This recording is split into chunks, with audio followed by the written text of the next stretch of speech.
आप सभी का स्वागत है मेरे चैनल टॉप आइडियल स्टोरी में। आज मैं फिर हाजिर हुआ हूँ नई और मोटिवेशनल कहानी लेकर। आइए चलते हैं आज की दिलचस्प कहानी की तरफ। एक बूढ़ा फ़कीर था। वो फ़कीर और उसकी बूढ़ी पत्नी एक टूटी फूटी झोंपड़ी में गांव से बाहर रहते थे। उनको कई बार भूखे पेट ही सोना पड़ता था। एक बार उन्हें कई दिनों तक खाने को नहीं मिला। वो फ़कीर रोज़ाना ही एक नदी के किनारे पर बैठकर लोगों से मदद के लिए कहता था, लेकिन कोई भी उसकी मदद नहीं करता था। बेचारा वह बूढ़ा फ़कीर शाम को भूखे पेट लेकर अपनी झोंपड़ी में लौट आता था तो उसकी पत्नी कहती, जी कुछ खाने के लिए लाए हैं या आज भी खाली हाथ ही आगे हो। वो कहती कि इसका मतलब है कि आज भी हमें खाली पेट ही सोना पड़ेगा। तो फ़कीर कहता कि बस पानी पी लो और सो जाओ, हमारे भाग्य में यही लिखा है। फिर वो दोनों बुजुर्ग भूखे पेट ही सो जाते। अगले दिन जब वह फ़कीर उस नदी के किनारे पर बैठा लोगों से मदद के लिए आवाज़ लगा रहा था तो तभी एक सोनू नाम का लड़का वहाँ आता है और कहता है कि बाबा, मैं इतने दिनों से आपको देख रहा हूँ। बाबा जी, आप मुझे बताइए, मैं आपकी क्या मदद कर सकता हूँ।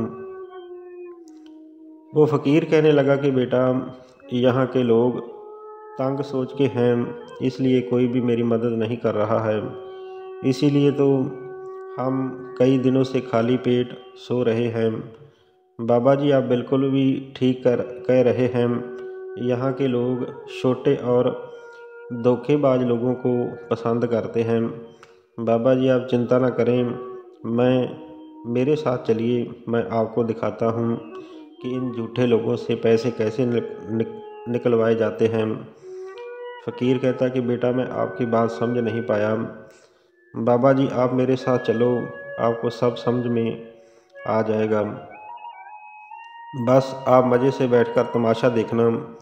फिर सोनू बाज़ार से एक भैंसे को लेकर आता है और एक जगह पर खड़े होकर आवाज़ लगाने लगता है कि ये भैंसा 5 लाख रुपए का है, कोई भी खरीद सकता है।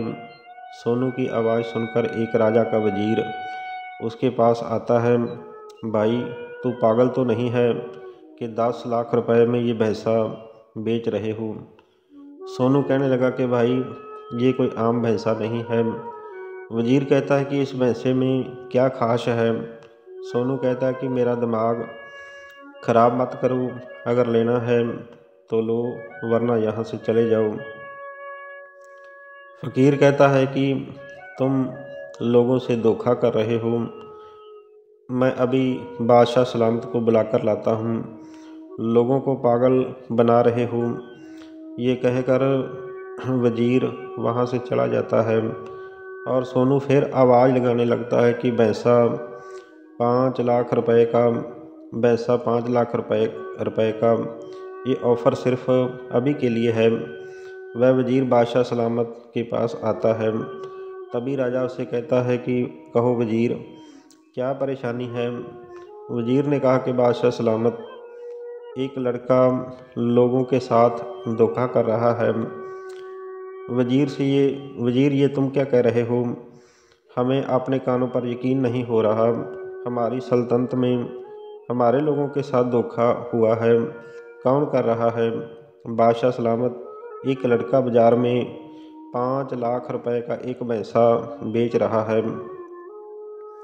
राजा ने कहा कि क्या ये सोने का गोबर करता है जो कि उसे 10 लाख रुपए का बेच रहा है। राजा को उसके ऊपर गुस्सा आया कि मेरी हुकूमत में लोगों को बेवकूफ़ बनाया जा रहा है। फिर वो वजीर, बादशाह और रानी सोनू के पास आते हैं और बादशाह कहने लगा कि लड़के, तुम हमारी सल्तनत में हमारे लोगों को उल्लू बना रहे हो। क्या है इस भैंसे में जो तुम इसे 5 लाख रुपए में बेच रहे हो।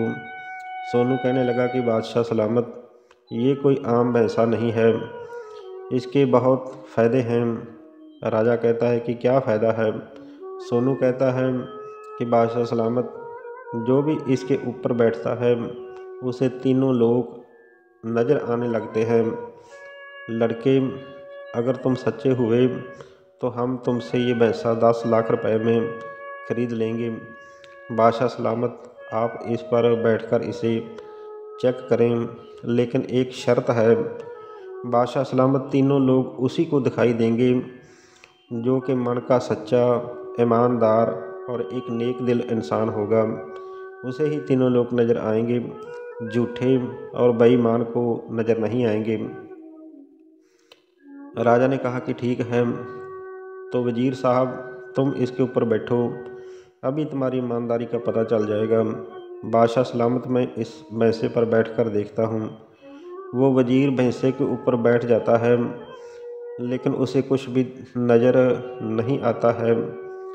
वजीर सोचता है कि इसका मतलब ये है कि ये लड़का सबको धोखा दे रहा है, और लेकिन अगर मैंने ये कहा कि मुझे कुछ भी नज़र नहीं आ रहा है तो बादशाह मुझे झूठा समझेंगे। और बादशाह ने वजीर से पूछा कि क्या कुछ नज़र आ रहा है? तो वजीर कहने लगा कि हाँ हाँ बादशाह सलामत, मुझे तीनों लोग नज़र आ रहे हैं। वहाँ पर लोगों की भीड़ भी जमा हो गई। राजा ने कहा कि वजीर अब नीचे उतर आओ। बादशाह ने कहा कि अरे वाह लड़के, बहुत अच्छा है। तो फिर राजा की रानी कहने लगी कि अब तुम भैंसे के ऊपर बैठो, मैं देखना चाहती हूँ कि आप कितने ईमानदार हो। महारानी, मैं अभी बैठता हूँ। फिर राजा उस भैंसे के ऊपर बैठ जाता है। वजीर ने कहा कि बादशाह सलामत, आपको 3 लोग नज़र आ रहे हैं कि नहीं? राजा सोच रहा था कि अभी तक मुझे कुछ भी नज़र नहीं आ रहा है। अगर मैंने ये कहा कि मुझे कुछ नज़र नहीं आ रहा तो रानी, वजीर और ये सभी लोग मुझे झूठा समझेंगे। मैं इनसे झूठ बोलता हूँ कि मुझे सब कुछ नज़र आ रहा है। राजा कहने लगा कि मुझे तीनों लोग नज़र आ रहे हैं। वजीर कहने लगा कि महारानी, बादशाह सलामत को सब कुछ नज़र आ रहा है। सोनू ने कहा कि महारानी, अब आपको पता लग गया कि ये भैंसा कितना ही कीमती है। राजा ने कहा कि वजीर, जाकर शाही खजाने से 10 लाख रुपए लेकर आओ। और फिर वो वजीर दरबार से 10 लाख रुपए लेकर आता है और सोनू को दे देता है। सोनू उनमें से कुछ पैसे रख लेता है और बाकी के सारे पैसे उस बूढ़े फ़कीर को दे देता है। सोनू ने कहा कि देखा बाबा, अगर सीधी उंगली से घी ना निकले तो उसे टेढ़ी करना पड़ता है। देखा बाबा जी, मैंने कैसे ये पैसे निकलवा लिए। बाबा जी, अब आपकी सारी ज़िंदगी सुकून से गुजर जाएगी। ये थी आज की एक मोटिवेशनल कहानी।